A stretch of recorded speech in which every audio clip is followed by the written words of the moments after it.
Hey, welcome everyone. My name is Tristan Claridge, and I'm the convener of this webinar series for the International Social Capital Association.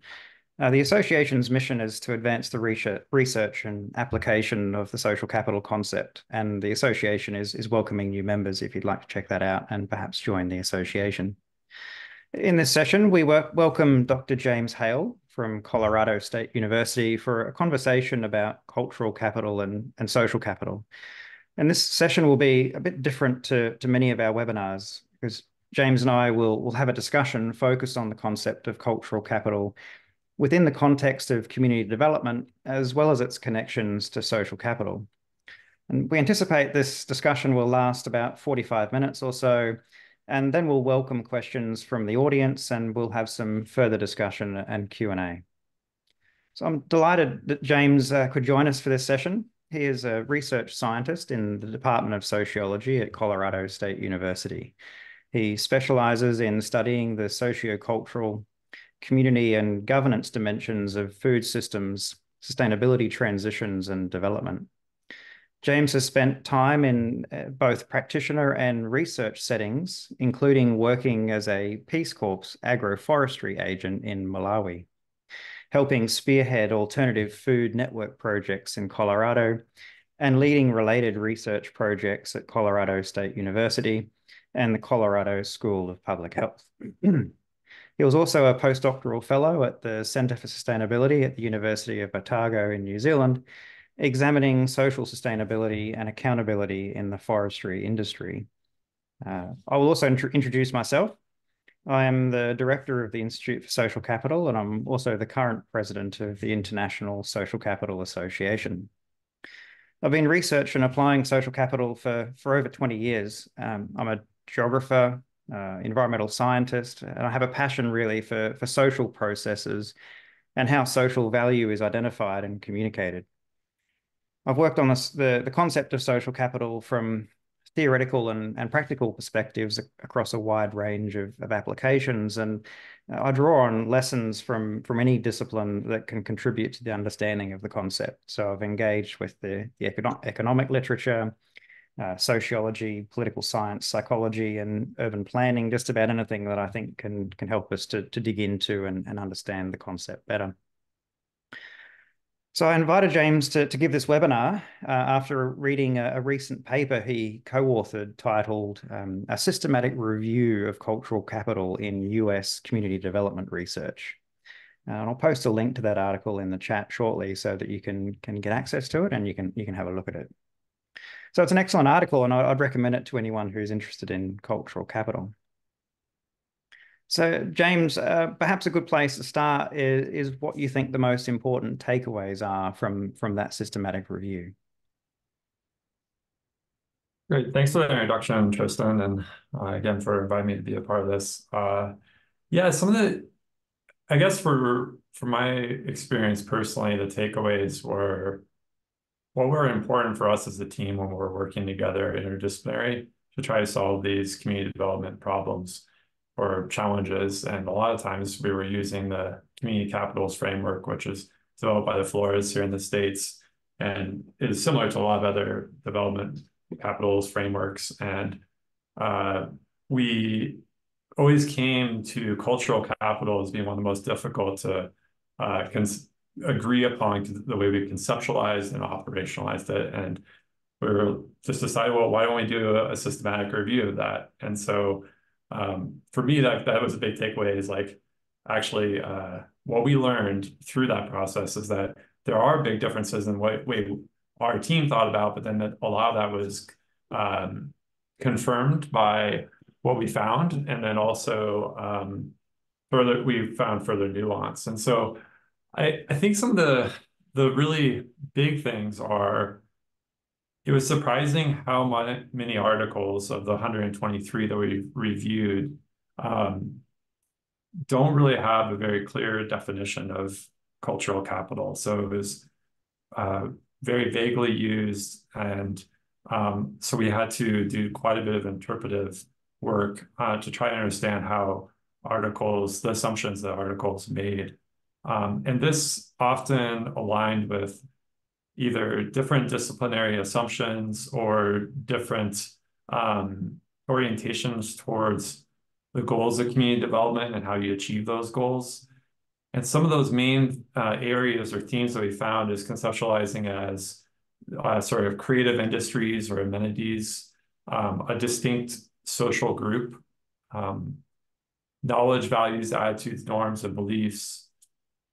There's place-based understandings of it, and then there's the sort of understandings that are more tied to how it relates to power and exercises in power.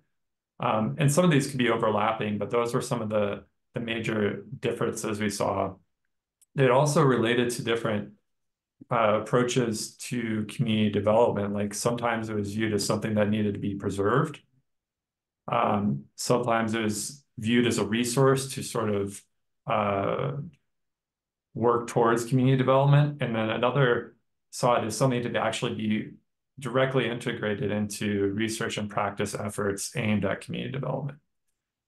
And then in our discussion, we talk about a number of things around the methodological challenges of studying cultural capital, around quantifying or whether it can be, and then also some of the challenges with, if we want something like cultural capital to be comparable across time and space, these like limitations of how it can be very place-based from like a qualitative perspective.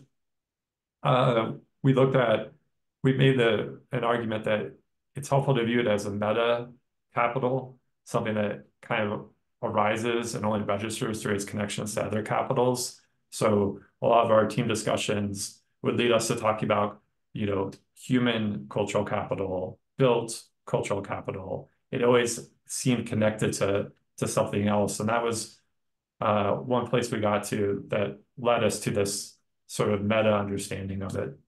And then probably the last thing we talked about the most in the paper is the importance of reflexivity and positional reflexivity as researchers and practitioners when using a concept like cultural capital, particularly from the perspective of being an outsider or even insider, like how one conception of cultural capital can challenge others or potentially minimize others.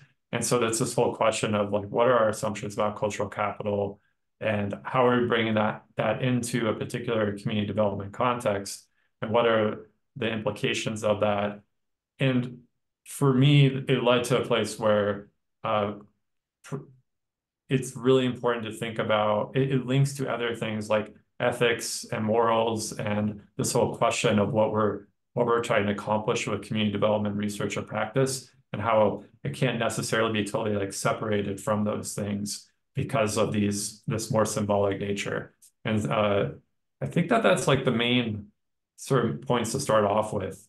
But I was also thinking, part of our conversation, Tristan, it would be helpful to just even define social capital and cultural capital for everybody. And I could start off, defining cultural capital, even though with the caveat that I just said that there's all these different versions of it. But from the way I was taught as a sociologist and, being, hammered with like Bourdieu and development practitioners like De Flores, I view it as something that's more in this camp of like the values, norms, language, traditions of a particular place. And I also think in a lot of ways, it is much more symbolic, but it does have these things that it does become objectified or in artifacts over time. So that's when we see some of that when it's conceptualized as like a museum or something like that, that's sort of like that objectification of cultural capital. Bourdieu talks about the embodied, the objective, and institutional forms. So my mind goes into those places as well. And I think it's pretty tied to symbolic capital, symbolic power. And because of that, it's really important as development practitioners to think about its relationship to things like symbolic violence that I was sort of alluding to, that we get into at the end of our paper. So that's some of the way I think about cultural capital. And it hasn't really changed very much through this review, but that's sort of like my orientation. Yeah, and I think a lot of the findings you made about cultural capital seem to have parallels or similarities in the social capital literature. I conducted a fairly extensive review of the literature in 2019. It was 250 articles, and I found probably a similar kind of percentage that didn't define social capital at all. Um, or other articles that would provide several different definitions and not actually clarify which one was being adopted in that particular research study. So there seems to be all of these parallels between the two literatures, and they seem to suffer from many of the same kinds of challenges. And I think that, you've defined cultural capital in a way. You've certainly given a description of what it is. And if I were to do the same thing about social capital, I'd probably say much the same kind of thing, that there's many different definitions out there. It's interpreted in different ways. People tend to bring their discipline-specific understandings to the concept and therefore define and apply it in ways that make sense for their discipline. Of course, that's logical to do that.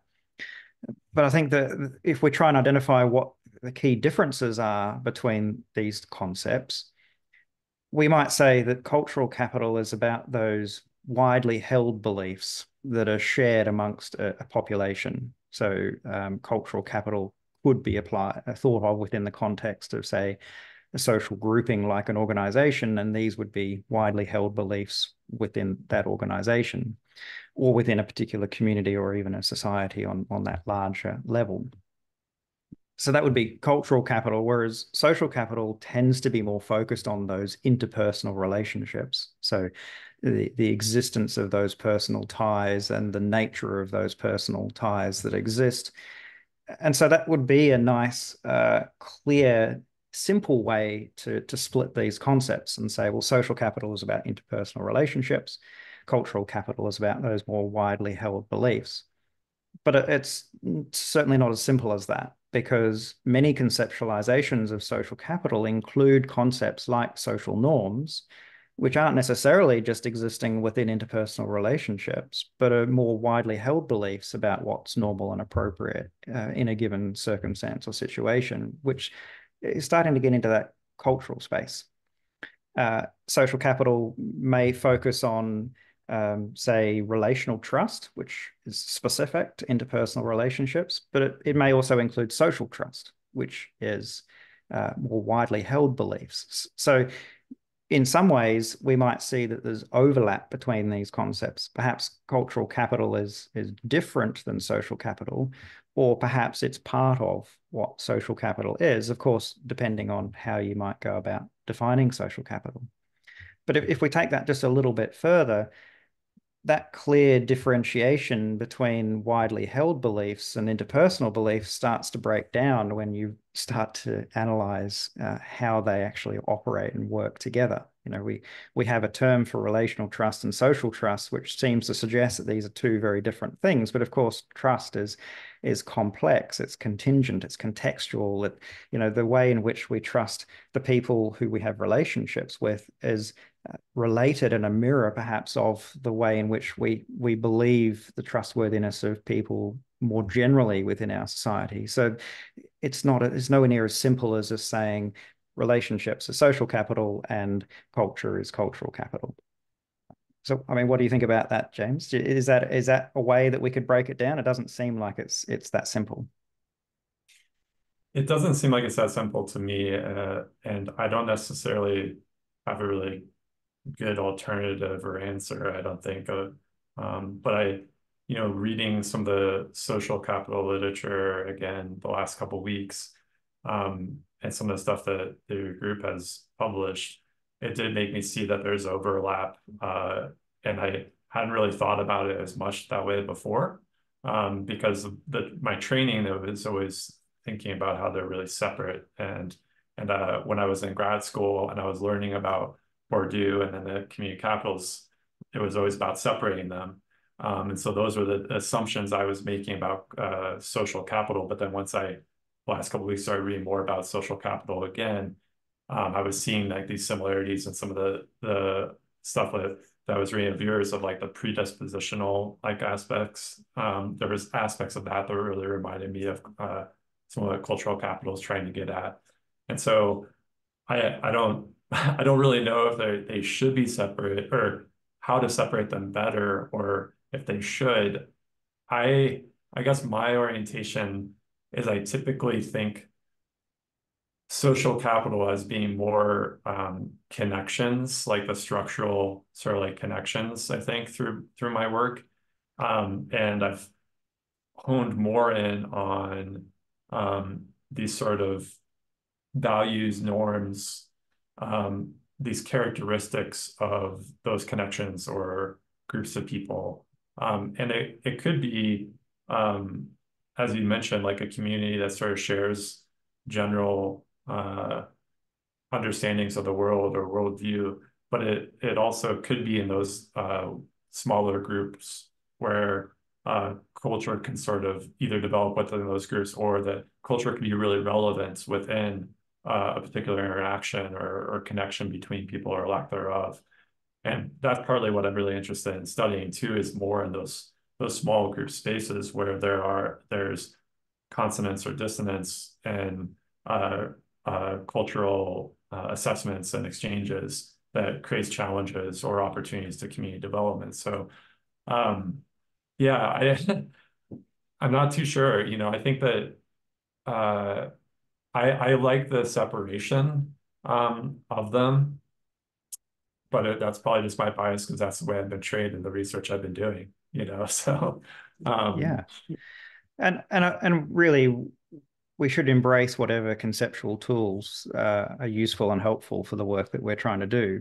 For me personally, I don't need a concept like cultural capital because the way in which I conceptualize social capital includes really just about everything I need from the cultural capital space.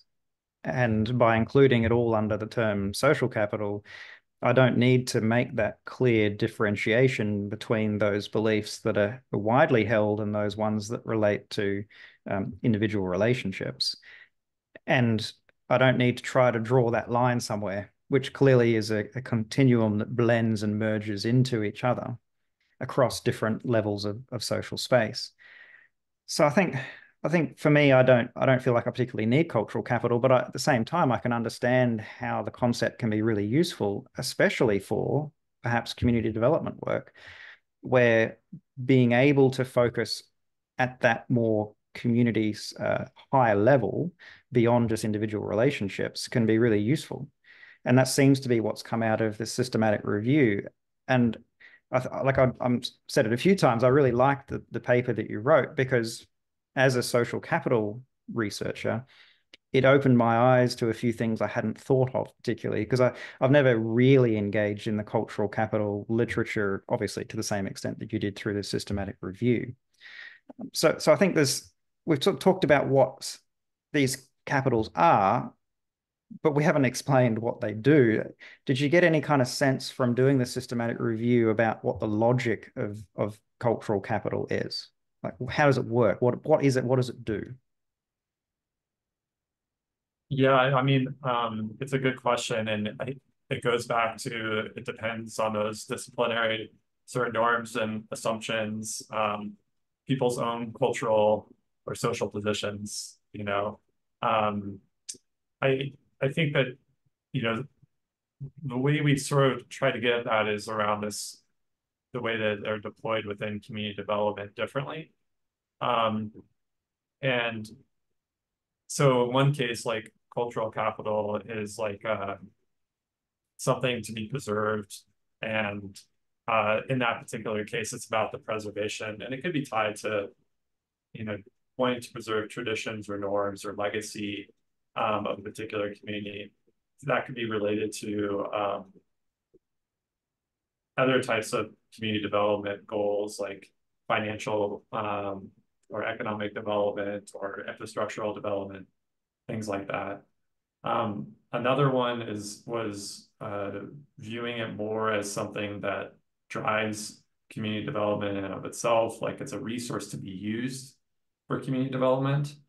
In that particular case, it in a sense there's some sort of goal with community development that's a lot of times seems predefined, or we want to develop X, Y, and Z, usually with other capitals, and the community using cultural capital can kind of like work to achieve that in some sort of way. the last one is this trying to incorporate cultural capital into community development work. So like as far as practitioners having continued engagement, or the questions and the types of goals that the community might want are directly integrated into the practice, and then also the research, like a lot of studies talking about more like community-based participatory research practices, having folks from within the community shape the questions, shape the analysis, shape the outcomes. I think that was like part of the logic. But I think, generally, stepping back from what we've found in there, some of the way I think about cultural capital, or the logic of it is trying to get at that sort of like historical legacy that is socialized within places or amongst people, and how that matters. And sometimes we take it for granted how much that matters within our analysis of social life. And an example, that I know that we've talked a little bit about before, Tristan, is, something like just focusing upon GDP, or just focusing upon like a financial indicator, could be really limiting to understanding social life and like how to achieve particular ends. And so I think some of the logic is trying to bring in those other things that we know that are important, but that can be taken for granted, and trying to systematically study them or incorporate them into our practice in a way that will achieve particular goals. And everybody's goals might be a little bit different in some sort of way, but I think that's generally what people are trying to, or what I think of it as, the logic behind. And you mentioned that it matters, and that's kind of what we're trying to communicate with the term capital. And certainly in the literature, it's quite common to see reference to capital being used in a metaphoric sense. And to be honest, I've always been a bit confused by what that actually means, because to be a metaphor means it's like capital, but like capital in what respects? Is that just are people just using that term metaphor to get around the fact that it doesn't meet the narrow economic definitions, or at least the classic economic definitions of what capital is? So are we really, by using this term, just trying to demonstrate that it matters, that it's important? Is that really what capital means, or is there, I guess, trying to dig into this question of, well, why does it matter? I mean, it can just matter just because culture is important, like that does matter. But is there something more to it, do you think, in the literature?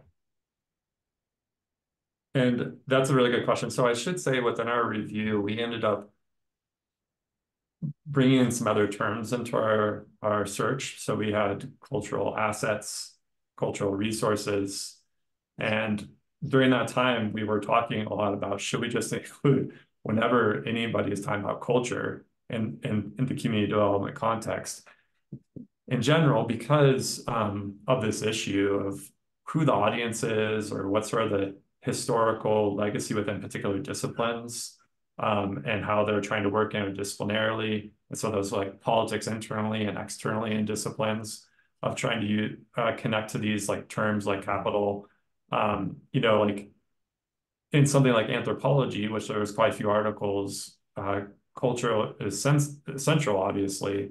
And so, but there's not, having taken some anthropology classes and read things in the past, cultural capital isn't central within a lot of that work. And so it is a question like, does it need to be? Does there need to be a qualifier within community development work that it's viewed as a capital or a capacity? But maybe that's just it, we're trying to qualify it in such a way so that we show how it actually has capacity or force in some sort of way, and then we're translating that to particular audiences that use terms like capital, or like assets, or like resources, to facilitate dialogue or interdisciplinary work, or I guess that's a little bit my orientation towards that term is like, I think it's more of a facilitator, and but there's also an underside to that too, that about how much it loses its original intent, with some of the way that cultural capital might be understood within sociology or just culture in general and its relevance.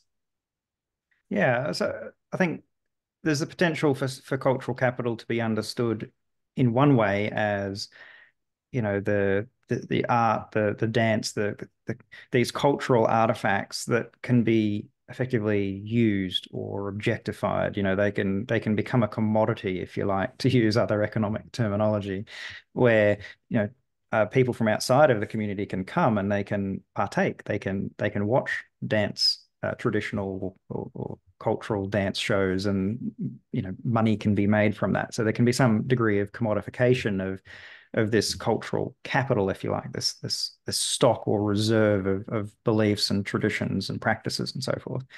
So that seems to be one way of understanding the concept, but there's a really quite different way, which is to treat it as something that can do something, that has an action basis, where those beliefs or the symbols and the solidarity that perhaps exist through these cultural beliefs and practices can facilitate or enable the actions of individuals that can have positive and productive outcomes for the community.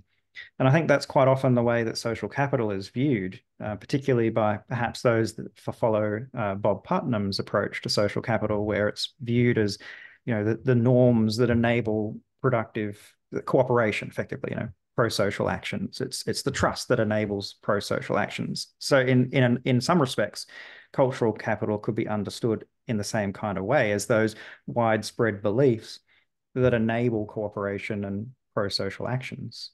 So it seems like we have at least three different possible, the reason why it matters here, that it can facilitate action, that it has intrinsic value in its own right, even if it isn't used through action or anything else, culture is clearly important. And it can also be used or objectified or commodified or whatever it might be. I mean, what do you think? Is it too simple to say that these kind of three different uses or three different logics to cultural capital? Yeah, I mean, it makes sense to me. And maybe now I'm reflecting upon what I said, and it's very like internal to academia, and maybe like trying to get a little bit too into the navel gazing in a sense around what it means. But that actual use, I think, is like, and considering that is really important. I was thinking earlier in the context of like something like trying to understand struggle within the community development context, and how cultural capital can be used to as a tool to uh, make some culture win and some culture lose. And there's so many historical examples of this. One of the classic ones would be like in the United States and the history of uh, basically taking culture away from Native Americans through, deeming that as not being desired culture in a sense, and taking food away or changing education, taking language away, and saying this is the culture that is desired, or this is cultural capital. And in that context, as somebody who's also really interested in issues of justice and equity and how those things are achieved within community development work, I think it's a really important thing to look at. What are the values, traditions, um, or what is that sort of lens that people place on the world to understand it? And how is that used to either, in a sense, like take other culture away from people or extend one's culture? And those questions, I think, get really challenging within the community development context. And it's partly because of my orientation towards this more like justice and equity work within the context. I think I'm drawn to cultural capital just generally because of like how there's such different views on the world and how justice and equity are achieved. And so, um, yeah. Yeah. No, I think that's a really important point too, because that's something that I think is so often missed in the social capital space. But it clearly is really important. So I think what we're really talking about here is that there are logics to cultural capital, but they are different depending on the way that it's defined or it's interpreted or the concepts being applied. And what's probably important for all of us who are interested in using the concept is to be clear, not just about what we're saying it is, because that still leaves a lot of unanswered questions about, well, okay, you're saying it's widely held beliefs, or any of the other knowledge and values and so forth that came out of literature. So you're saying it's that, but okay, but go further than that and actually establish why it matters and what is the logic that. And then we can start to answer many of those questions currently that for me, I'm just sort of left scratching my head and going, well, okay, you're talking about resources, but what's that? And why does it matter? And what does it do? And why are we talking about this? But I think what you've said highlights why we should. Yeah. Well, thanks. I'm still processing it myself, and the question of you know what is the logic behind it? It's a really good one. And in a sense, part of me wishes we were asking ourselves that specifically when we're working on the paper is like, what is the logic of cultural capital within these contexts or the assumptions? And we get at it in some ways, but I think we could have been a little more systematic and reflected upon it more potentially. But thinking about us as researchers and practitioners, like a lot of us ended up in that space of like thinking about what does it actually do within these contexts, and how do we become aware of our role as researchers and the impact of it. And so that's where that connection to sort of like symbolic violence is, I think, a really important one. And so, yeah. Yeah. And certainly like the interpretation of this from different discipline perspectives is really important. I found one quote in the paper that I found really interesting. You said the various ways cultural capital is understood and deployed are reflective of disciplinary and practitioner assumptions and norms. And that seems to be so true both in the cultural capital space and in the social capital space, that that's the case. And it seems that quite often different scholars are talking about much the same ideas, but they're using different terminology to describe them. And as a result, they they're talking past each other. They can't have the same conversation because they're using different terminology. And I think quite often there's also a very, almost emotional response, or certainly quite a distinct response from some scholars where they hear a term, like attachment value or exchanges or something that perhaps is from economics, and they're sociologists and they just completely just disconnect, put up the walls and say, no, this isn't the way I think about it. I'm not going to engage with it. But if they did engage with it, they'd probably come to realize that the meaning is actually quite similar to the way that they see it. It's just that we have these barriers between the different meaning and interpretation. So Mhm. you said you obviously found this in the literature. Like, I guess I'm interested in digging into that idea and how we might be able, partly how we might be able to try and break this down, resolve this issue. Yeah, it's a really good question. It's easy to say, but I don't really know what the alternatives are. And I'm curious what other folks on the call would have to say about that and everything else we've been talking about. But it's easy to say, but I think that trying to work interdisciplinarily, trying to have humility, and trying to sustain collaborations is really important for that interdisciplinary work. And then also the sort of, community engaged research work. So working with communities that and practitioners communities that have their own understandings of the way that these things have been applied and whatnot. And um, so I think that's like really important. That one of the challenges within academia, at least in the United States, is there's a lot of other sort of institutional barriers to really like doing interdisciplinary work.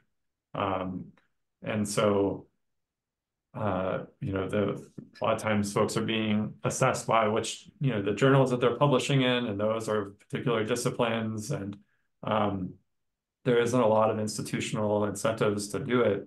And so what you're describing, I think, can be really common with people hearing a certain term or a certain way of putting things, and they just shut down because it's gonna be like too much work and there's not enough incentive. And so I don't really know if how much it's going to change without that also occurring. Because even within our team, we were an interdisciplinary team, and it was really challenging at times because of the different conceptions that we had and the trainings that we had within this space, and the papers is reflective of that in the way, and in a lot of ways makes us stronger because of it. Um, but it was sort of a unique situation in some ways, I think. Yeah, absolutely. I mean, it seems like some of the terminology, I've been having these great conversations with Professor Lyndon Robertson, who is really an economist, and we've been talking about social capital. And quite often he will describe something using terminology that he's familiar with, so largely economic type of terminology. And to me, it's just foreign. It doesn't make any sense. Why would you think about it in that way? I don't really know what these terms you're meaning are. Like you're using the word, attachment value. Well, what is that really? And it's because these terms and concepts that we use have so much rich meaning and significance that goes behind it. Like a term like symbolic value, you or I could probably write 10,000 words on what that means and its significance and all of those. So it's not a one sentence definition of what it means. It's embedded with all of this meaning and significance for us that someone who's not familiar with that term, coming perhaps from a different discipline, would just go, well, why are you using this term and what does it really mean? And so it becomes really challenging. And I'm choosing symbolic value and attachment value because I think they're very, very similar. Like when I've talked with Professor Robertson about this, and he's explained what attachment value is, I've kind of gone, well, that's basically symbolic value, just Mm-hmm. framed in a different kind of way, economic Mm-hmm. kind of way compared to a sociological kind of way. And so this seems to be the case that we're effectively duplicating our efforts in the study of cultural and social capital, and probably a lot of other areas as well, because we're not able to use the same language, or not effectively at least. And so therefore the work that's being done in one space is kind of sitting separate to work being done in another space, or worse, it's being misinterpreted, which I think also tends to happen as well. So this is really quite a major challenge for how we move forward on this, and like trying to move towards a single meaning or a single definition of these terms, cultural capital or social capital, so that when we use them, we actually know what we mean, is hampered by these different languages and different ways of thinking and knowing about the world. Mm-hmm. Absolutely. Yeah, I mean, in the in sociology, anthropology, political science, like all these different disciplines, there's so many different ways to understand human existence and uh, um, human action, uh, and then that breaks out to all these different other terms that we could think about, like cultural and social. And within the social world, however, economics has like it has like a dominant narrative that's very strong within the discipline, I think overall, but then also that is within the broader culture. And so there's challenges within that, which also explains, going back to some of the stuff about translating cultural capital, is like I think potentially related to sociology and other social sciences, trying to bring those concepts to economics or people and broader society that like those terms. But there are some challenges to interdisciplinary work when you have different conceptions of human action, human existence, different assumptions. And that can create significant challenges. So even if we are like using the same, like, or we understand what each other are saying to a certain degree, um, there can still be differences on why we think that that is relevant or what it's going to do within community development. From my experience, I think that's like a kind of a fundamental problem with it within a discipline work. But it's also just within one discipline. Within sociology, there's a lot of different ways that those things are talked about, conceptualized. You know, there's plenty of people who are highly critical of just using a capitalist framework in general, you know. Yeah. Yeah. Yeah, absolutely. And I think one more example, like hearing an economist talk about, say, exchange of relational goods, that all social interaction, all human interaction is the exchange of relational goods. Just it immediately to me, I say, no, don't like it. I don't like thinking about, sociability as exchanges for a start. But when you dig into it and you explore it and you try and figure out what this really means, then I do actually get to the point where I can understand that, yeah, that is the case. It is exchanges, but I still maybe am left with a bit of uncertainty. Yeah, that's true just about always. There's still something that doesn't quite sit comfortably with me. So don't feel like I could ever be a convert, and I could think about it in that kind of way. And one other quick example is to say that all human action is responding to needs. Yeah, I can see how that's the case, but is it always needs? Like, is every action, every incidental thing we do responding to a need? Logically, I can kind of accept it, but it still isn't a framing that sits very comfortably with me. So I think these are examples of where one way of thinking about it is just about equivalent to something else, but it still is different, and the framing is uncomfortable for the people who are unfamiliar with that framing. Absolutely. Yeah. Uh, Yeah, I was so, I'll go ahead. sorry, go ahead, and before we move on. I was reflecting upon some of this too, and just thinking about within sociology, the history of trying to understand the roles of norms and values and traditions. Like thinking about Max Weber and like this, you know, understanding social action as sort of formal. I think that's a lot of what economics is really focused upon, whereas sociology or others are trying to focus upon this more substantive or traditional or sort of affective like pieces. And so that can be challenging even when we think about exchange, like the term exchange. But there might not be a big problem with it, but the way that we would define it might actually be pretty different.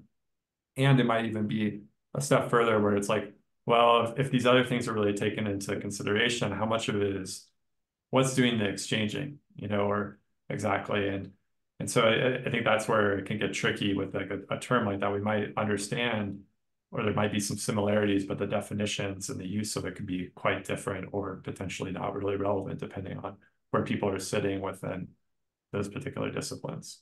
So. Yeah, I completely agree. This relates perfectly to the next question I want to ask you, which is, why are we interested in social and or cultural capital? Like, why does this matter? Why do we care about it? Why has this concept come to be used? What is it in response to? What does it achieve?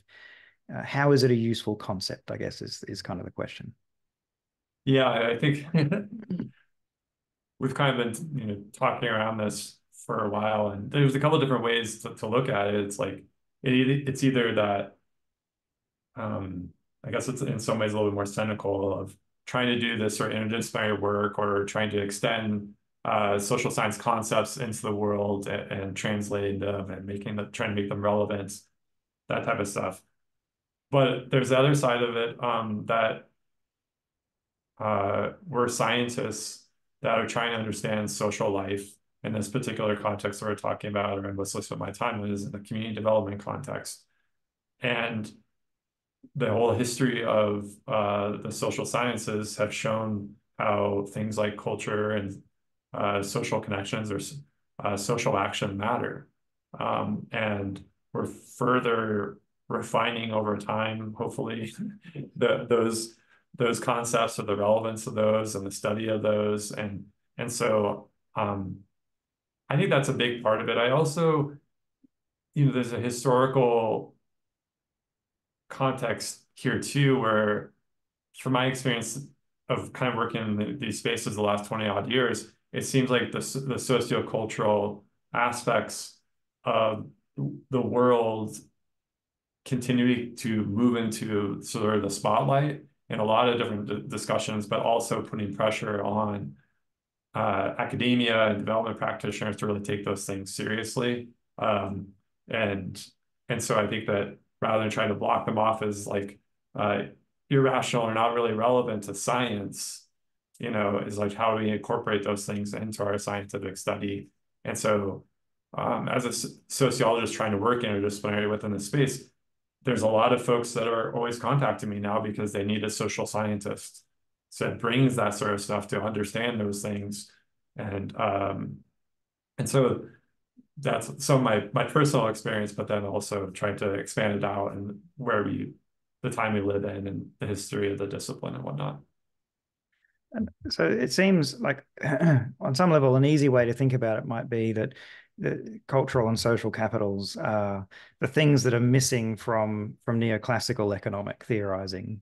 There's Mhm. been increasing awareness and criticism of neoclassical economics for being a reduced, individualized version of human experience that is missing these more social and cultural aspects. I mean, is it too simplistic to say that, okay, you've got, the economic rational reasons for why humans do things, which is mostly means end rationality, and then perhaps cultural and social capital is just all the other reasons for human action?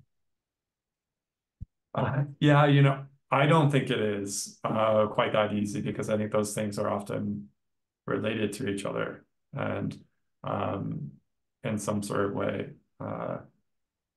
But yeah, it's a good question. Because certainly, like if you look at the evolution of the concept like cultural capital, it really came out of the work of, say, Gary Becker on extending economic theory into the rest of the social sciences through the concept of human capital initially, but then also into the very early versions of social capital, then being picked up by Jim Coleman, also at the same university, and taken forward with a rational choice sociology approach to social capital. And it seems like these were quite deliberate attempts to extend economic theorizing to say that, well, look, it's not just about people exchanging goods with arm's length transactions. There's actually social relationships here that influence the nature of those exchanges as well. And so, at least in its early stages, some of those theoretical approaches seem to be just purely an extension of economic theorizing.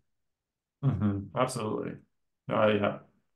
Yeah, the exchange theory sort of work, yeah. But then there's so as trained within sociology, there's so many other ways to look at those relationships and problematize. Like a lot of the way that I was trained was to problematize a lot of that thinking, right? And so that can create challenges to that interdisciplinary work too, of rational action, like just exchanges. It's even if they are social, it's some sort of transaction that's missing potentially these habitual things, these like uh, effective things, traditions that we're not really, if we are exchanging, we're not really aware then. So then that's why I said earlier, what's actually doing the exchanging exactly? And so it sort of expands out from an individual then, and we're looking sort of beyond individuals in a way. Um, yeah. And I guess that's really the reason why there's so much of a mess in the literature, is that everyone's bringing their disciplinary and theoretical positions to it, but not necessarily being explicit about that as well, and trying to play all in the same sandpit at the same time with a lot of economists and people from different disciplines. So this all throws into this challenge that we have of different theoretical positions, different language, different terminology, different conceptions of what the problem is that it's trying to address. There's so many different things, but what everyone seems to be doing is to wrapping it up in the language of capital to communicate its importance. I mean, do you think that's kind of like the core reason ultimately why we're using these concepts, is because we think people will take them seriously and that people will appreciate their importance when we attach capital? to them? I think that that's definitely a part of it. Um, from my own experience, there's been quite a bit of value in the capitals framework for facilitating interdisciplinary conversations. Um, Different disciplines, different individuals can sort of see part of their own training or their own assumptions within that. Then, when you have natural capital or environmental capital, then soil scientists that I work with on a regular basis can kind of see some of their work in it. It might be really blunt and not very nuanced at all. And it's not as central, but it's still within this broader array of things that matter, right? And so I think that that's what I've found can be helpful. And I have yet to see other ones that do that as well. Not that it does it really well, but at least it's saying that it has these different ones of, natural and built. So you got like engineers like thinking about, oh, build capital, or I'm just throwing out examples of people, financial capital, human resources, like thinking about educators or management folks and business and stuff. So that's kind of where I see it in my own research experience, it being most relevant or most important. Yeah, and it seems to be that logic of capital that is the most important. That we can understand that there can be a stock that we can invest in something to produce a stock, and that stock can produce a flow of future benefits and outcomes. It seems to be that logic that is the real value in these concepts, because we can see it in that logic playing out in all of the different forms of capital. In human capital, you can you know engage in education, you can develop skills, you can develop these competencies, and that becomes a stock of future benefit, producing a flow of future benefit. And same sort of thing in the space of natural capital, where you can plant trees and you can rehabilitate ecosystems, or you can just keep out of the way and not intervene. But it produces then a stock of future benefits. And the same value seems to be potentially communicated in cultural capital and social capital, where we can develop relationships. And talking about social capital, we can develop relationships and develop goodwill and reputation and trustworthiness, and that can be a stock of future benefit. So there does seem to be some logic there that can communicate that importance more than just using a term like trust, which doesn't explicitly say that it does anything in particular. Like, trust clearly is important, we know that it is, but it doesn't explicitly communicate its importance. And the same would be true of a lot of things in the cultural space as well, that we know they're important by using the relative terms for each individual part, but it doesn't communicate that logic like capital does. Yeah. One of the challenges within that is then if it is a stock or a flow or something that can be additive, and when you have more of it, it can do something more with it.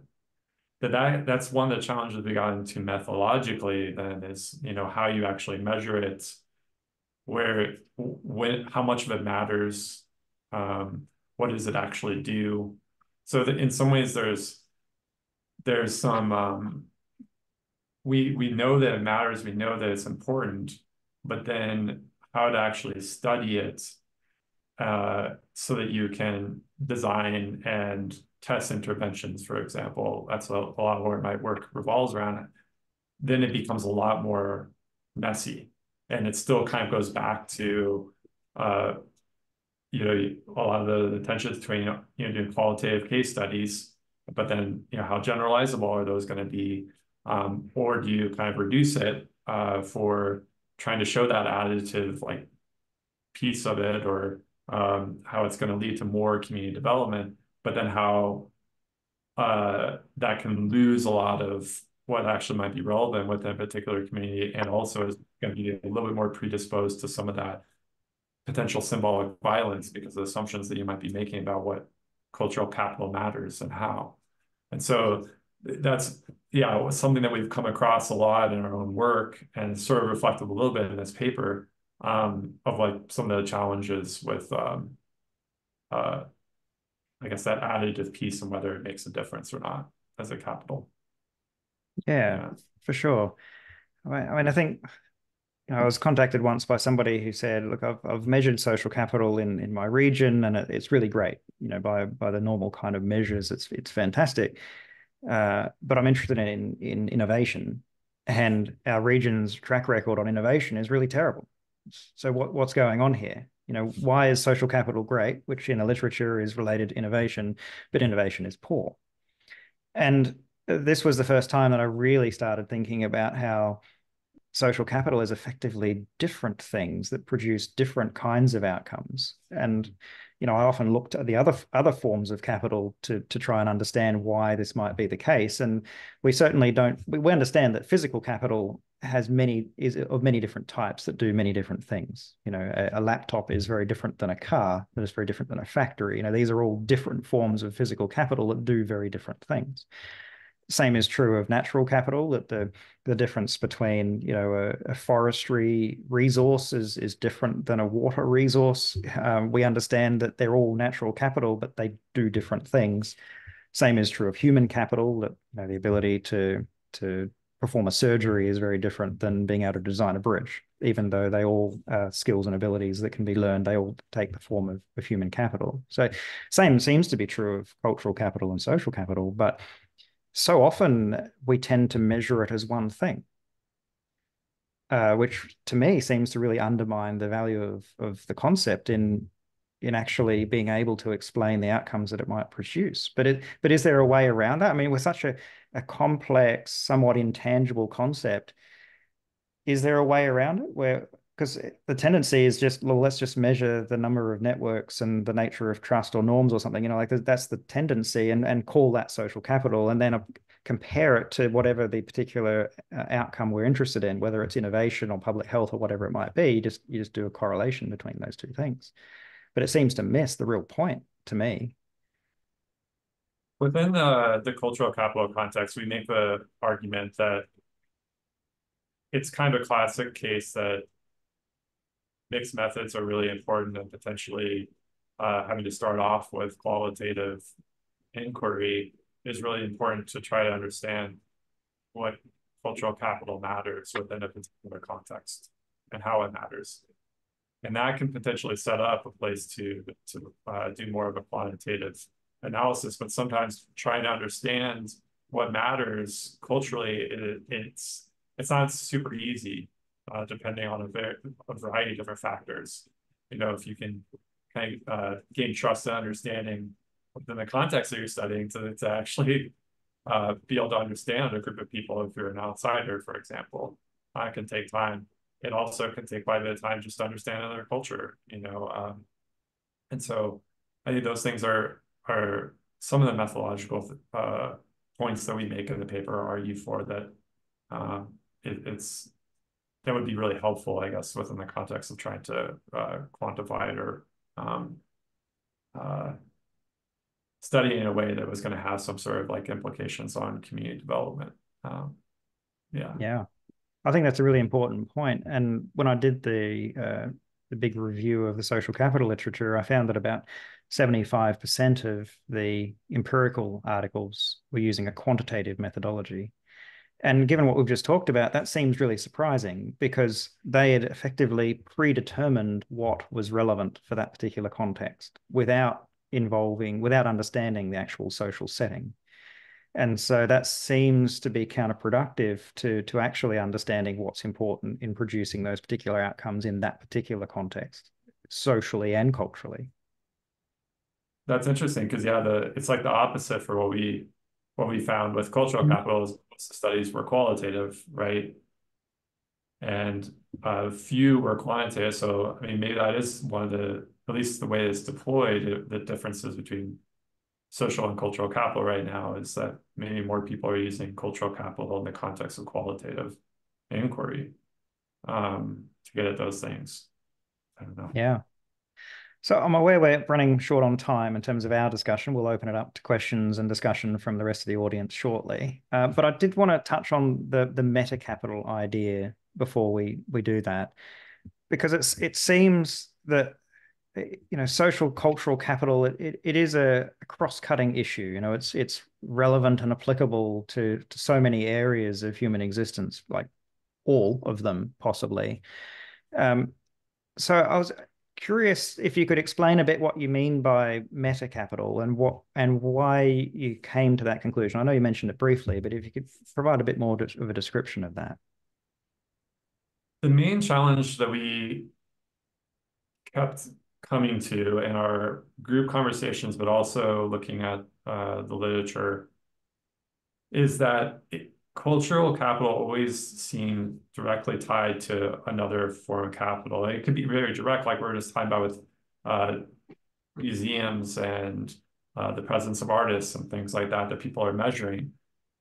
But in even reading about cultural capital, some people say it's like the lens that we like place on understanding the world. But if you try to understand that historically, and through socialization, those things are are reflective of those other capitals of like built capital, natural capital. You know, there's a reason that within cultures that are by oceans, for example, that they traditionally some of their cultural values revolve around particular physical components or aspects of those oceans.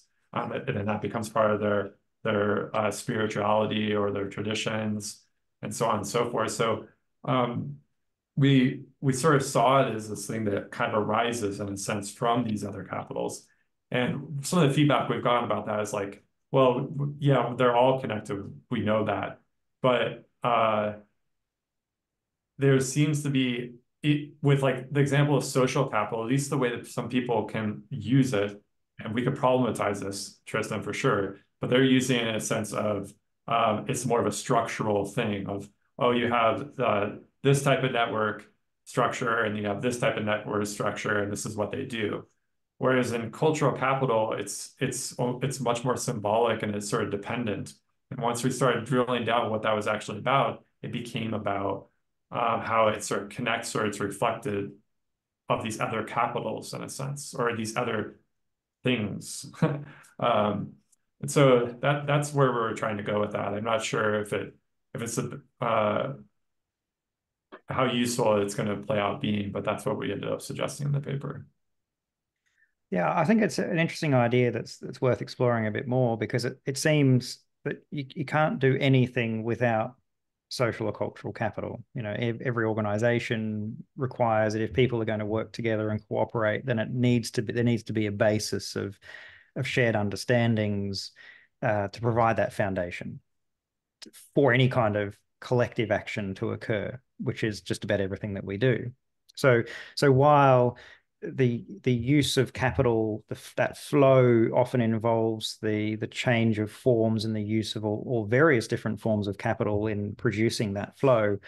Um, I can only think of a few examples where social and cultural capital or physical human capital wouldn't involve social and cultural capital. You know, if you're completely alone in the forest, no one is around you, and you're utilizing natural capital and your own human capital to make a fire, um, then you don't need social and cultural capital, perhaps, in that moment at least. But perhaps you've utilized it previously in order to learn those skills. And therefore, perhaps it still is this thing that is always involved. It's always present in everything that we do. And in that respect, perhaps it is some sort of a meta capital or a cross-cutting theme that extends across everything. And therefore, it is always important in everything that we do. Mm-hmm.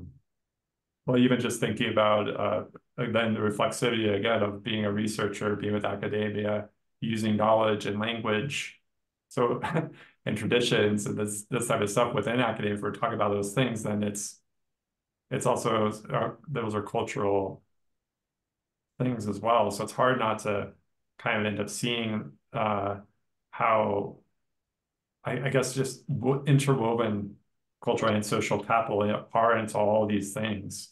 Um, so anyway, yeah, this has been a Yeah, I great. think it Thank you. reminds me of some of the economists early on in social capital sort of scratching their head and saying, well, why are you attaching social to capital when all capital is social? It's a construct that's created by humans to describe something socially. And so it's kind of they were sort of saying it's a completely unnecessary kind of concept to think about social capital in that way. But of course, we're not we're talking about something a little bit different, of course. but it clearly is important across so many different areas. Mhm. So any final topics you want to discuss with me, James, before we open it up to questions from the floor? I think we should probably open it up. We have about 25 minutes left here, so Yeah, and we could talk forever, but let's yes. get to some questions. So we've got a couple in the chat. We'll get to those. As I mentioned in the chat, you can either raise your hand, which is under the reactions button within Zoom, and we'll get to you that way, or you can post your question in the chat. If you don't want to unmute yourself and read your question yourself, just include in the chat that. Just let me know, and I'm happy to read the question out on your behalf. So let's get to Leonardo first. You've got your hand up. Feel free to unmute yourself and ask your question. Hello, Hello. guys. My I was hearing the all of the chat, and I have a question. Um, isn't meta capital linked to collective intelligence?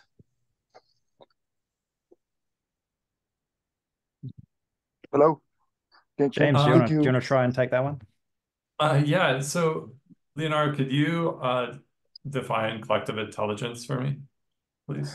Well, is the wisdom of crowds? You know, the how do they react? How do they think in collective masses? And something that it's also linked to behavioral economics, as in the including the nudging theory, and I think that those mechanisms are similar of what you describe meta capital, something that reacts to something, right? I think that they're linked. I mean, hearing you out, you describe many situations in which how collective intelligence works, right? So I definitely think there's an episteme linked between those two, right? What do you think? Yeah, it's a concept that I don't know that much about, so I don't want to say too much, but it's what you're saying sounds like I should explore it and think about it more. Absolutely. Um, but yeah, Well, I haven't I'm working on the topic, and definitely I'm going to put this reference in my PhD. I think okay. they're very linked. Uh, Happy to share some of the things that I've been working. I've talked to Tristan 1 or 2 times, and he knows what I'm working on. I'm working on a smart city, but from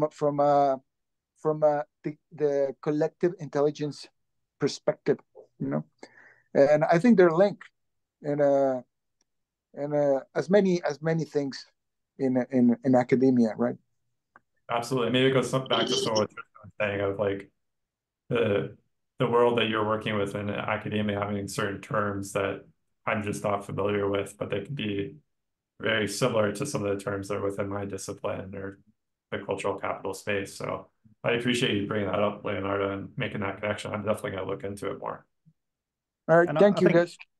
perhaps there's some other similar or related terms. I often describe things as shared understandings, which is that aspect of perhaps intersubjectivity somebody else may use, or perhaps it's very similar to Pierre Bourdieu's concept of habitus or life world. There may be a lot of different Exactly. terms That's for similar kinds of ideas about that those shared understandings, because that's the term that I tend to use, but there's many different ways to describe this. Mhm. yeah. Next question is from Jeff Donaldson. If you'd like to unmute yourself, you're welcome to.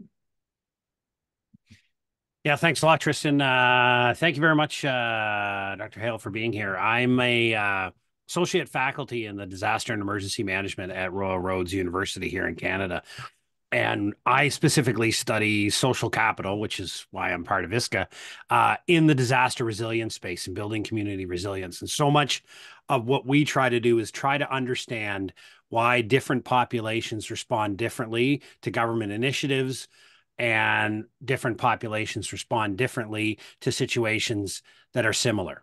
Similar experiences, similar effects, different responses based upon culture. So I actually very clearly see the delineation between social capital and cultural capital, because when I look at cultural capital, I think very, very much about those stock of cultural generational worth of values and importance. And I'll just give one quick example of that. We had an emergency manager who needed to talk to a population, and because when they entered the room, they didn't acknowledge the elders that were in the room, the rest of the population after that summarily dismissed them, irrespective of the information that they had. They were deemed as disrespectful because they weren't aware of the cultural norms that existed. So I think it's hugely important. My question was around behavioral economics, because I'm a bit of an economics nerd, but I really see social capital and cultural capital as being large portions of the paradigm shift from neoclassical economics to behavioral economics that we see undergoing in that discipline. Do you kind of see that kind of same frame? Thanks, Jeff, for bringing that up in the context. I was actually just reading a paper that brought the same sort of issues, actually in Canada, with cultural capital within the context of not really understanding the situation, and then not having access to a community for their research.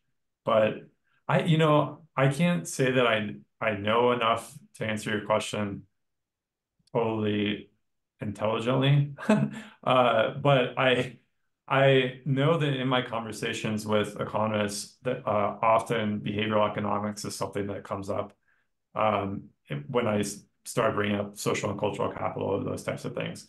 One of the challenges, then I'm curious what you think about this, or if you have anything to say, that one of the differences that can come up within those spaces is like social or cultural capital. It can be looked at an individual level, but a lot of times it can be looked at as a group level, or not even at it could be looked at more structurally in a sense.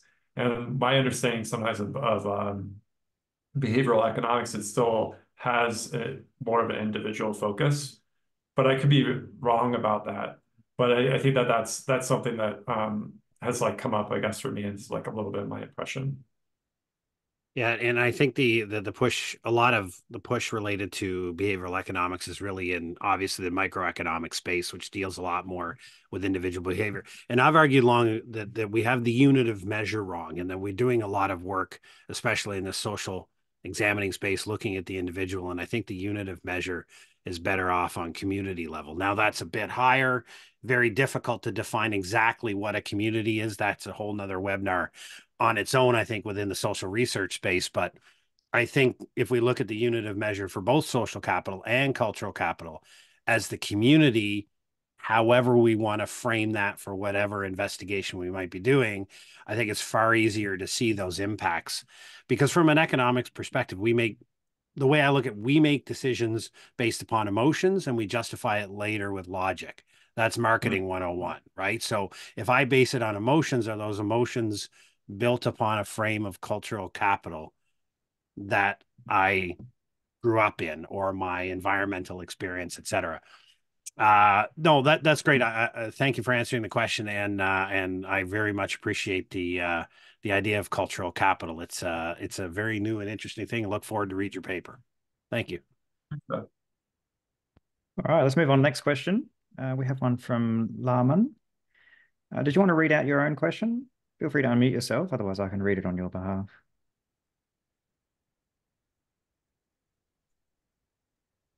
I think I can read it on your behalf. In terms of social relations, interactions, is it even possible to differentiate between social and cultural? Don't they, as in the cultural and social, often feed each other? I think we talked about this briefly, James, that they're so similar, they're interrelated. I mean, what are your thoughts on that? Yeah, this is something that came up in our team a lot. There were some folks on our team that were just said, yeah, there's really no difference. I can't see a difference between social and cultural. And then I think what Jeff just brought up, there's other folks that would see, no, there's definitely a difference. Like this community's culture is different from this community's culture, and that matters for our community development initiative. And to say that the social capital is different between them, it's like feels like it's sort of missing something, or there's some difference there. But I guess it goes back to how you define social capital. If it is more the cognitive or that sort of dispositional side, then I think there's a lot of similarities with cultural capital. But if you're looking at just like, bridging bonding social capital, or that sort of structural side of who you know and things like that, then I think that there is something sort of like missing in some ways. So it just depends on the definitions, is my understanding. I think we can clearly see those interrelationships that, even this, not, I don't mean necessarily even, but scholars who focus on the existence of social relationships, bonding, bridging, the configuration of networks, of course, they acknowledge the importance of norms and trust and the content of those networks as well. They're never going to deny that that's not important. They just focus on the structure because it explains certain things. The structure explains certain things. So of course, the norms and the trust and the content of those networks is also important. And so then we get to the quality of those relationships, which is what I was saying earlier, which is then blurred and interrelated with those cultural understandings or those shared understandings of the group and society at large. And so I think, it becomes incredibly difficult to disentangle those. And one of the ideas I've been exploring recently is this idea about recognition, that we recognize somebody as somebody who we know. Obviously I recognize my wife, but also I recognize the person who serves me coffee at the local cafe. And that recognition carries a whole lot of meaning and significance that shapes the nature of my action towards those individuals. But that recognition doesn't just end with people I actually know, because I recognize qualities and characteristics in strangers, partly because of culture, partly because of the media, partly because of relationships that I've had with people in the past that then communicate that meaning and significance. On very broad levels, he's an Indian man, and therefore that has a whole lot of meaning and significance for me compared to an Asian man or something, on a broad level. But I'm just talking, that's just race, like down to the level of he has kind eyes, like we recognize things in everybody. And so it's very difficult then to draw a line between people we know and people we don't know as being different. And so I think the answer to the question is yes, these do feed into each other and they all blend and merge, and it becomes very difficult to try to separate them.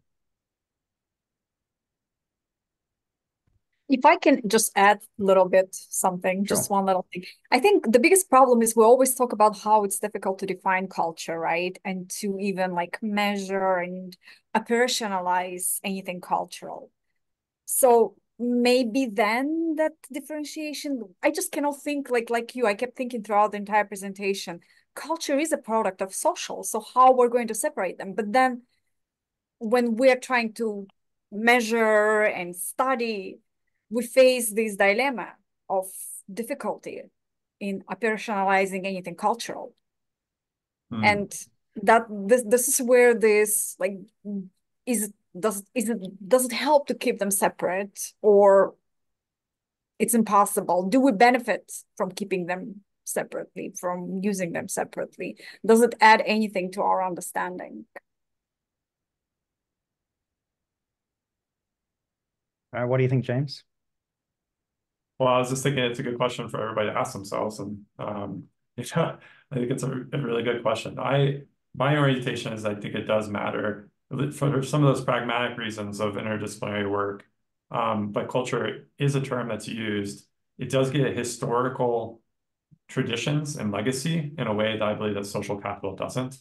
When I think of social capital, I'm not typically thinking of historical traditions and legacies and artifacts. When I think of social capital, I don't think necessarily of like a museum or a particular religion or something like that. And so but that stuff matters within the community development context.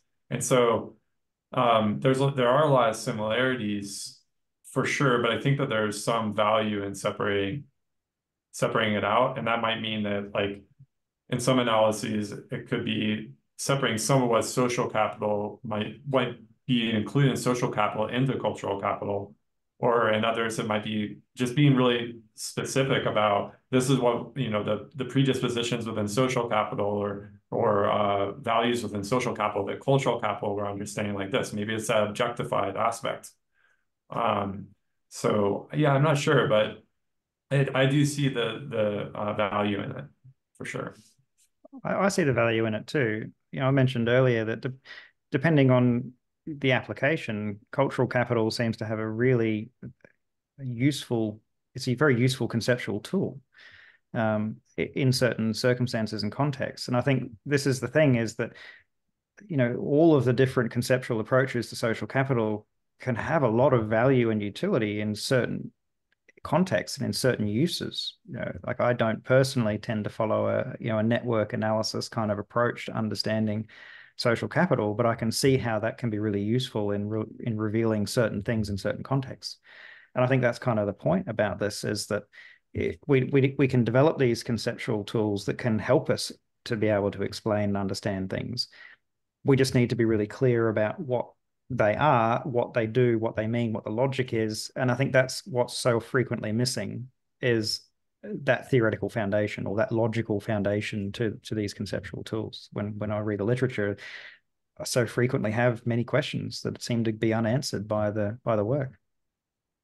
And just to tie back on that a little bit, Tristan, with some of the stuff I was saying earlier, I think one of the challenges with cultural capital is it's not a really easy thing to quickly understand, because of the context of it being something beyond us that we might not have access to. It actually takes time to understand what culture matters in a particular context, and then how that relates to your inquiry. And so that's doesn't mean that I think we should say that we shouldn't do that stuff, though, because it's actually, we know that it's important. So in some ways, it challenges us as researchers or academic institutions in a lot of ways to take the social cultural a lot more serious, that it requires like a lot of rigorous analysis and study, I think. Yeah. Yeah, no, I agree. So moving on, there was a question or a comment from Billy in the chat, but it was a private message, so I'm not sure if you wanted to get into that one, Billy. But in the meantime, if you want to let me know whether you do want to get into it, in the meantime, oh no, Billy, go ahead. Yeah, thank you. And I'll keep it short, but I just wanted I can piggyback now on what Jeff brought up regarding behavioral economics. And I come from a background in both economics and history, as well as working a lot with deviants besides academics. I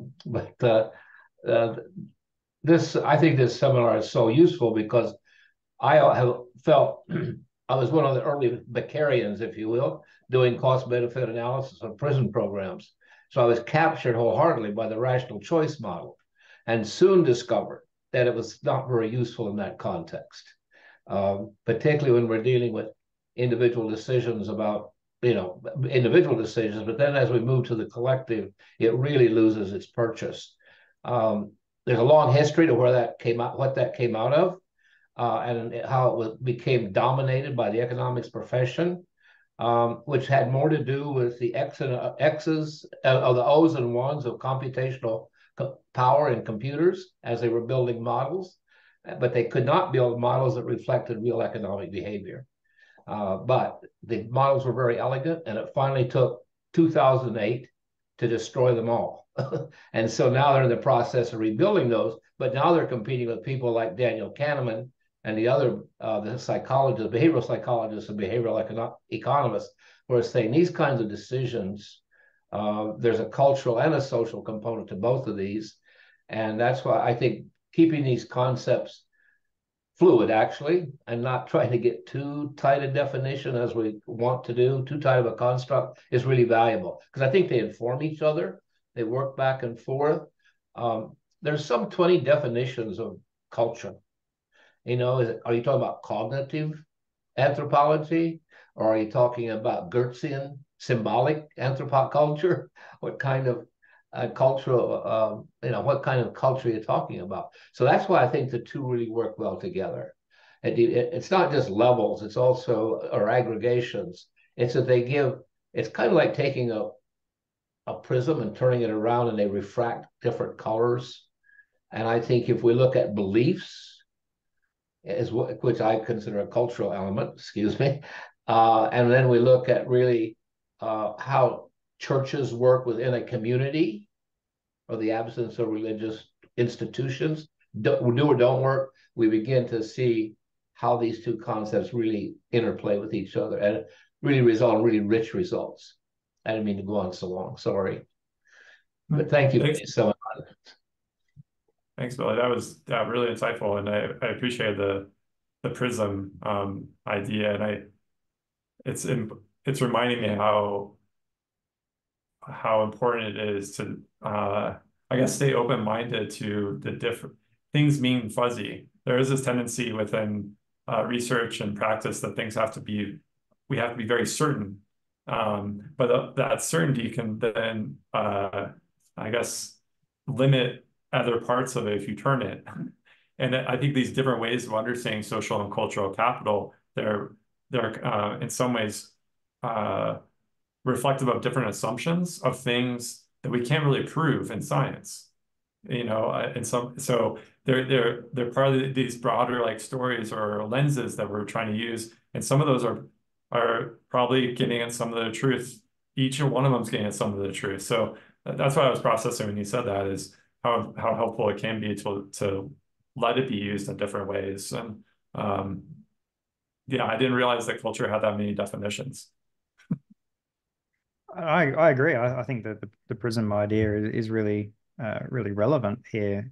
Now, as I mentioned, I think there is value to be had in all of these different meanings and different conceptual approaches to it, because it can reveal different things in different contexts. But I guess I just keep coming back to the same thing, that we still need to practice good science. We still need to be rigorous in the way that we design our research. We need to not allow wild assumptions to permeate into the way in which we design our investigations. And I think that's been the challenge, particularly in the social capital space, is it's felt very much like the Wild West, where, because it's kind of across so many different disciplines, standards of academic practice seem to have been thrown out the window in many cases, at least by some people, certainly not by everybody, of course. But this is the challenge. And I think this is kind of the call to everybody who's working in the space is, let's see if we can do better collectively. Let's see if we can be better peer reviewers for stuff that's being published in journals. There's a huge amount of pretty terrible stuff that has already been published, but that shouldn't set the standard for what gets published going forward. So it is a prism that can shine lights on many different things, and it's a fantastic thing to keep fluid in many ways. Like the question, should there be one definition of social capital? I would probably say no, there shouldn't be one, but there shouldn't be 300 either, or 5,000, or however many there actually are right now, because there don't need to be that many. 20 would be good. Like if there were 20 and they were all pretty rigorous and robust and well thought through and theoretically founded, then that would provide a lot of different avenues for us to be able to investigate different things in different ways. Yeah, and then if like papers actually said which one of those 20 that they were using, which that's not really happening a lot of the time. So no. Just speaks. Yeah. Correct. Yeah. So we've got a few more minutes left. Judy, would you like to ask your question? Feel free to unmute yourself. Unmute there, yes. So I'm Judy. I'm not an academic per se. I refer to myself as a social scientist, practitioner. I have a nonprofit organization. We're working in Senegal. The organization is called Grandmother Project Change Through Culture. So we think a lot about culture. And I think I would share Tristan's perspective, having a strong conceptual background on it, but that cultural capital is part of social capital. But I think, maybe you see my comment in the box. I think related to all of these discussions of culture, I mean, here and in the wider development world, I think a real limitation is I don't know, one of the articles talks about 175 different definitions of culture. And just to say, I think a major limitation, especially in the public health sphere more, most of those definitions refer to knowledge and beliefs, and then, you know, some practices, behavior and all. And leaving out really from more of a community development, more holistic thinking about community development are the family systems and the community systems. And so I've been kind of facilitating a small group of social scientists, and a number of them Africans. We've been trying to develop a generic framework just of key parameters of culture. And in addition to the more cognitive aspects, the really dimensions of family systems and community systems. So just to say, if anyone here, I'll put my, if anyone is interested in maybe contributing to what we've come up with so far, but because I think culture is just such an amorphous concept. So I think whether we're talking about cultural capital or, you know, culture in any respect, if there isn't some consensus on the key parameters, it remains amorphous. So.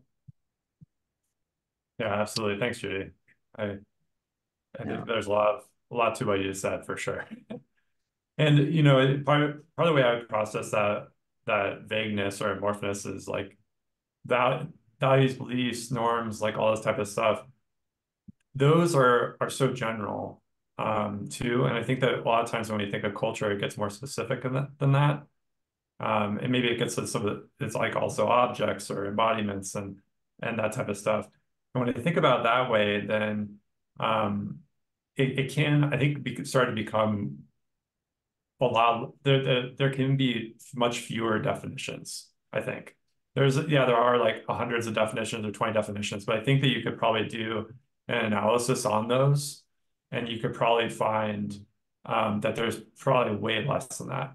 Yeah, like that's what I was saying, like under 5 billion probably. And so it's like there's these slight variations in language or focus or things, but I think that there would be a lot of similarities. But then you get into the characteristics of cultures, and those things can look very different. So then, you know, if you're talking about this culture versus that culture, the words and everything that's going to matter, the types of values, the types of beliefs, that's where everything gets like much more tricky, and partly why I think that we end up seeing hundreds of definitions of culture. Yeah. Yeah, absolutely. Well, I think we better wrap up the session because we're a little bit over time already. So thanks very much, James, for taking part. It's been a fascinating discussion. Well, yeah, thanks for having me. Great to learn more about what Thanks, James. So the webinar series is ongoing. Next week, we have a webinar on first-in-family students accessing and operationalizing social capital in higher education. You can find all the details on the website for that and to register for that free webinar. The following week, we have one that is All Is Not Lost on organized crime and social capital formation. And yeah, we've got a great series of webinars coming up, so I hope you can join that. I'll stop the recording just now. Feel free to stay online if you'd like to have some informal discussion just for 5 or 10 minutes after we finish. So yeah, again, James, thanks very much. Thanks all.